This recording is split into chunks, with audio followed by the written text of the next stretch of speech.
Ever snapped at someone and immediately regretted it? Or held back your truth only to wish you had spoken about it 5 minutes later? That's the difference between reacting and responding. And today, we're breaking down why that happens and how to stop reacting automatically. Take back your power and show up in a way that actually serves you and your relationships.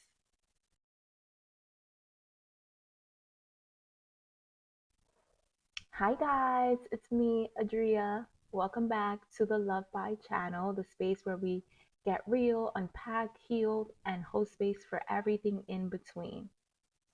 That's why today we're diving into emotional maturity, how to respond, not react when you're triggered.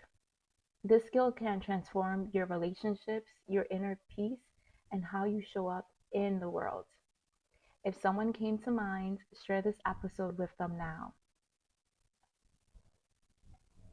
And here's the truth: a trigger is rarely just about what's happening right now. Most of the time, it's an old pain showing up in a new situation. And think about it: your partner raises their voice, and suddenly you're floored with anger, because that has definitely happened to me before, for sure. And I'll get so mad, like, how dare you raise your voice at me? Fear suddenly kicks in, or sadness. That moment isn't just about your partner, right? So at that moment, it's where we can actually reflect and take a step back and say, hold on, why am I feeling this way? It's also about every time in your past when a raised voice meant you weren't safe, or when you felt dismissed or unseen. And triggers carry the weight of history. And because of that, we often react to the present as if it were the past. So, you've ever had those situations where something happens and it's like you're reliving that moment, and or you hear someone share a story and it seems like they are processing that story over and over and over again? Yeah, I've definitely have seen that. I've done it myself for sure. And some studies suggest that as much as 80% of our emotional reactions every day are shaped by our past experiences. So, wow, that says a lot. If 80% of our emotional reactions each day are shaped by our past experience, wow, that means that most of the time we're not responding to the situation that's in front of us. We're responding to old wounds, old experiences. We're responding to the past. The last time you were really triggered, think about that. Did your reaction feel bigger than the situation? What old experience might that moment have reminded you of? And if that reflection brought something up, jot it down, journal it down, write it down on your phone in your notes. Don't let it just sit in your head. And start doing that where you can actually just take moments of reflection throughout your days, right? So, like, if something really bothers you, it's more about, why is this bothering me so much? And what can I do about it? And trying to realize the why. So, if you write it down, you're able to just reflect back on it and, further on process it and understand it. Now that we know what triggers are, let's break down reacting versus responding. So now that we know what our triggers are, let's break down reacting versus responding, because this is where freedom lives. When we can just understand that reacting is fast, hot, automatic. It's almost like you're in survival mode. Snap back, shut down or do whatever protects you in the moment. So you react.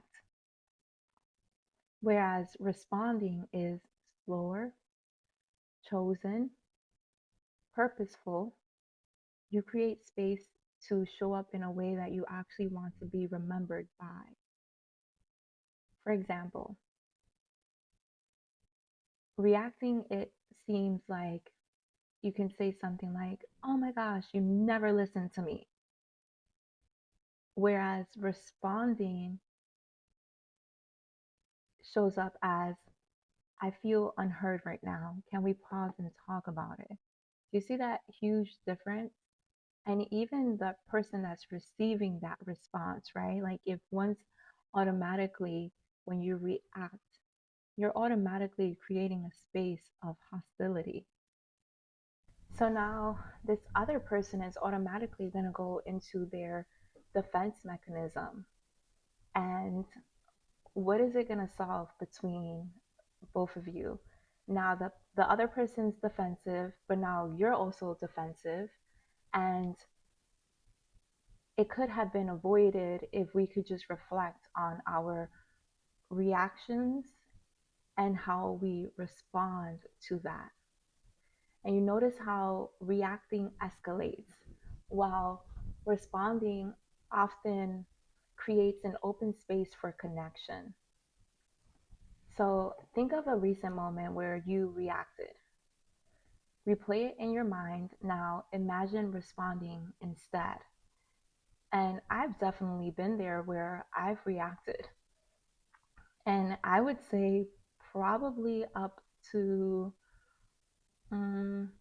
I would say maybe the last 2 years or so, I was always like quick to react. And when I mean quick to react, I just mean like, oh, I'm going to say something and I'm going to make this person feel bad. And it's like, why? And again, going into our defense mechanism because, oh, this person, or I felt like this person is making me feel bad. So I'm going to return the favor and also make them feel bad. And it's like, why? What would a more grounded response have looked like?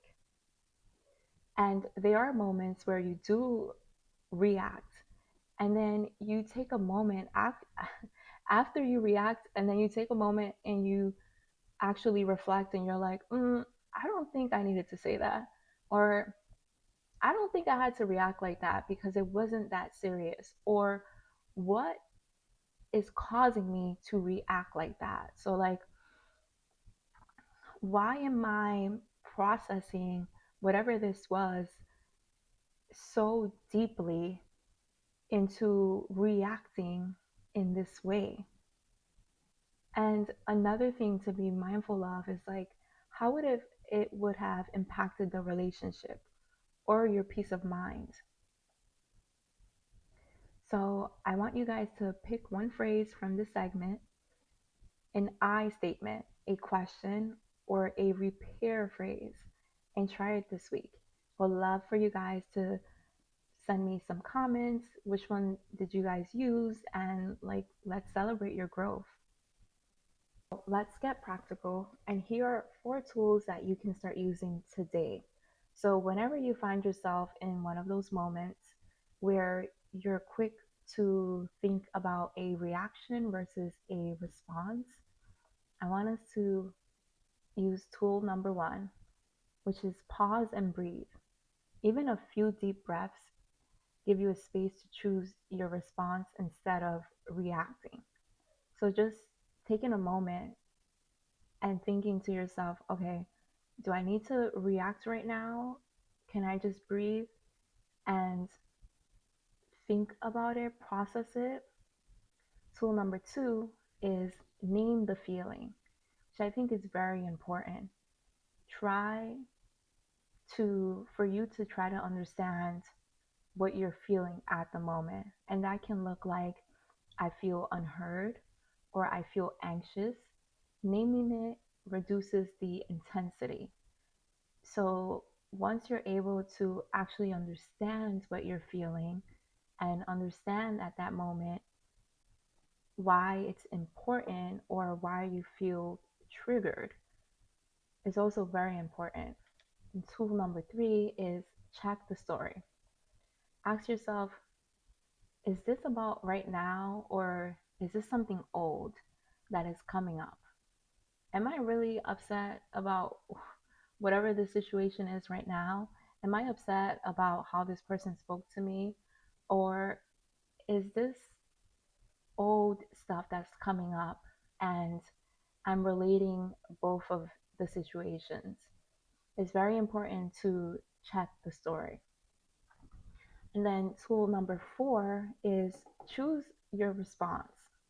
And I know it's hard. I understand that. I definitely understand that. Because even for myself, choosing your response. So understanding when to walk away, setting a boundary, calmly expressing your needs, or stay quiet if it protects your peace. So the tools are tool 1, pause and breathe. Tool number 2, name the feeling. Tool number 3, check the story. And tool number 4 is choose your response. And that can look like a little practice, which is we inhale, exhale, whisper to yourself, I choose response over reaction. Also, walking yourself through that frustration. Why do you feel frustrated about this? What about this is making you so vexed? And offer a next step. So that could look like giving yourself 10 minutes, right? Or expressing that. Just give me 10 minutes, please, and walking away. So pick one tool to practice this week, and I would love for you guys to share it with me. And no one gets this perfect. And this is not about perfection, but this is about growth. I still myself react sometimes, right? But checking yourself, automatically checking yourself and thinking, oh snap, why am I reacting? What's going on? What's coming up? And emotional maturity is noticing faster, repairing sooner, and choosing better next time. Because we can't continue to say, oh, I was raised like that. Oh, I didn't know. Oh, I never learned emotional regulation.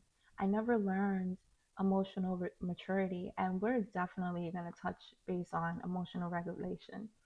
That'll be another episode for another time. But it's important to just choose better so that we can continue to grow, we can continue to improve, we can continue to evolve. And many of us have never modeled this. If yelling, shutting down, or avoiding was normal in your family or your community, you're learning a new language now. So it's important to be gentle with yourself. Every pause is progress. Literally, every pause is progress. So understanding that when you're feeling triggered, emotionally triggered, right? And taking a step back and pausing instead of reacting, that right there is a new language. So remembering emotional maturity isn't about never being triggered.